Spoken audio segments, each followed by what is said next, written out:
Hello all, welcome to my channel. So today we will learn about MOS capacitor. तो ये आपको charge distribution का plot और यहाँ पे CV कर्व दिख रहा होगा. टू अंडरस्टैंड CV कर्व हमको ये बैंड डायग्राम क्लियरली पता होना चाहिए और साथ में चार्ज डिस्ट्रीब्यूशन. हमें पता है MOS कैपेसिटर हमारा डिफरेंट रीजन ऑफ ऑपरेशन में वर्क करता है, जैसे फ्लैट बैंड, फिर एक्यूमुलेशन, फिर डिप्लीशन, फिर इन्वर्जन और फिर स्ट्रॉन्ग इन्वर्जन. तो कैसे डिफाइंड होते हैं?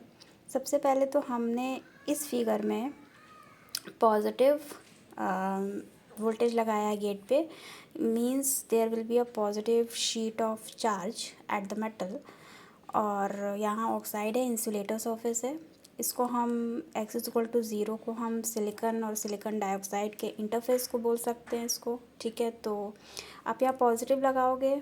यहाँ क्या होगा, यहाँ पी टाइप सेमीकंडक्टर है तो यहाँ होल्स मेजॉरिटी है, holes will be rippled away, तो होल्स रिपल होंगे. ठीक है, यहाँ से रिपल होते होते वो अगर यहाँ पे कुछ लीव करेंगे तो वो क्या करेंगे, देयर फिक्स्ड एक्सेप्टर आयंस और द नेगेटिव आयंस. ठीक है, तो होल्स डिप्लीट होंगे up to the width WD. And also अगर आप ज़्यादा अमाउंट में लार्ज पॉजिटिव वोल्टेज लगाओगे तो यहाँ पे आपका इलेक्ट्रॉन्स अट्रैक्ट होंगे, पॉजिटिव से इलेक्ट्रॉन अट्रैक्ट होंगे at this interface and there will be also a inversion charge. तो ये टोटल जो नेगेटिव चार्ज है उसको बैलेंस कौन करेगा, ये positive charge at the gate electrode which is metal actually. So ये हमारा चार्ज डिस्ट्रीब्यूशन है. ये हमारा CV कर्व है जो स्टार्ट होता है नेगेटिव गेट वोल्टेज से, जो कि हमें दिया हुआ है COX. एक्चुअली COX यहाँ पे ऑक्साइड कैपेसिटेंस है और नेगेटिव गेट वोल्टेज पे हमें कौन सा रीजन मिलता है, एक्यूमुलेशन. तो एक्यूमुलेशन में क्या होता है, नेगेटिव गेट वोल्टेज अगर मान लो यहाँ नेगेटिव लगाते तो क्या होता, नेगेटिव लगाते तो यहाँ पे जो होल्स हैं बल्क में वो यहाँ जाके क्या हो जाते हैं, एक्यूमुलेट हो जाते. इसीलिए इसको क्या बोलते हैं, एक्यूमुलेशन.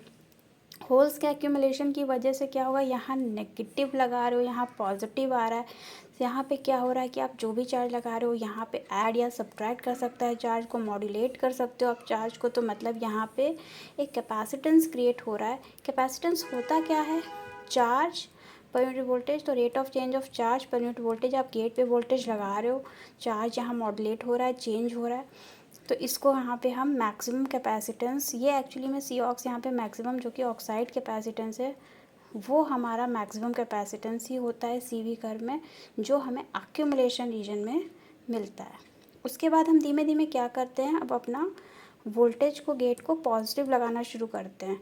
जैसे हम पॉजिटिव गेट वोल्टेज लगाएंगे तो क्या होगा, पॉजिटिव गेट वोल्टेज लगाओगे तो यहाँ से जो होल्स हैं वो रिपल होंगे, यहाँ डिप्लीशन रीजन क्रिएट होगी जो हमने यहाँ दिखाया भी है. इस टाइम पे जो सरफेस पोटेंशियल होता है वो 0 से लेके 5F के बीच में होता है. तो हमारा सरफेस पोटेंशियल भी 5F के बीच में है. अब पॉजिटिव वोल्टेज है. अब आप यहाँ पे देखोगे जितना पॉजिटिव वोल्टेज आप इंक्रीज़ करोगे ना, यहाँ डिप्लीशन विड्थ भी उतनी ही ज़्यादा बढ़ती जाएगी, डिप्लीशन विड्थ बढ़ती जाएगी. तो इसका मतलब क्या है कि कैपेसिटेंस उतना ही कम होता जाएगा, क्योंकि यहाँ पे C डिप्लीशन भी आ जाएगा. तो C डिप्लीशन एक्चुअली में ऑक्साइड कैपेसिटेंस के साथ सीरीज़ में आएगा और वो दोनों का जो कॉम्बो होता है वो यहाँ पे जो है COX और CD हम बोलते हैं, C डिप्लीशन भी लिखा रहता है कई बुक्स में. तो COX CD का जो भी हमारा सीरीज़ है वो यहाँ पे डिक्रीज़ हो रहा है when we actually increase gate voltage from 0 to small positive value. तो अब यहाँ पे डिप्लीशन इंक्रीज़ हो रहा है. फिर क्या हो रहा है, दो केसेस होंगे. ये थ्रेशोल्ड वोल्टेज है. थ्रेशोल्ड वोल्टेज क्या होता है, ऑनसेट ऑफ इन्वर्जन. इन्वर्जन का क्या मतलब है, यानी स्ट्रॉन्ग इन्वर्जन का क्या मतलब है यहाँ पे, कि अब बल्क में तो यहाँ तो न्यूट्रल है, मतलब बल्क में ये पी टाइप ही है, बट जो इंटरफेस है, जो सरफेस है, वहाँ पे ये सेमीकंडक्टर क्या हो चुका है, एन टाइप हो चुका है. यानी जितनी बैंड बेंडिंग हमारी Q5F की ऊपर है उतनी ही नीचे हो रही है. यहाँ पे बैंड बेंडिंग हमारा इलेक्ट्रॉन कंसंट्रेशन दिखा रही है. इन्वर्जन लेयर चार्ज हमारी चेंज हो रही है, एक्चुअली एक्सपोनेंशियली चेंज होती है. तो यहाँ पे 2,5F की टोटल बेंडिंग है. इसके बाद दो केसेस पॉसिबल हैं, एक लो फ्रीक्वेंसी के लिए, एक हाई फ्रीक्वेंसी के लिए.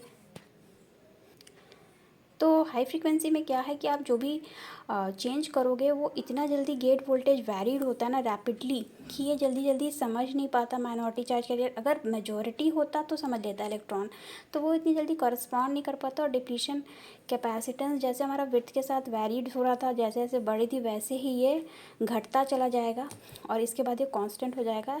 लेकिन अगर यहीं पे आप हाई फ्रीक्वेंसी की जगह लो फ्रीक्वेंसी, मतलब of the order of 100 hertz या 80 हर्ट्ज़ की फ्रीक्वेंसी लगाते, तो minority carriers well enough respond करता to the gate voltage variation.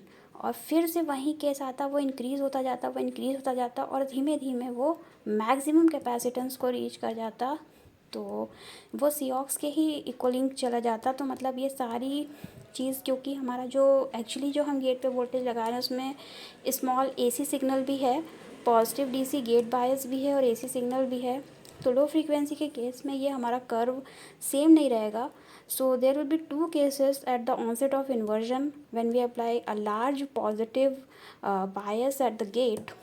सो ये हमारा लो फ्रीक्वेंसी के केस में कैपेसिटेंस धीमे धीमे राइज होके जैसे ही सीऑक्स होगा उसके बाद ये कांस्टेंट चला जाएगा। आपको अगर ये वीडियो अच्छा लगा हो तो please like share and subscribe my channel. Thank you.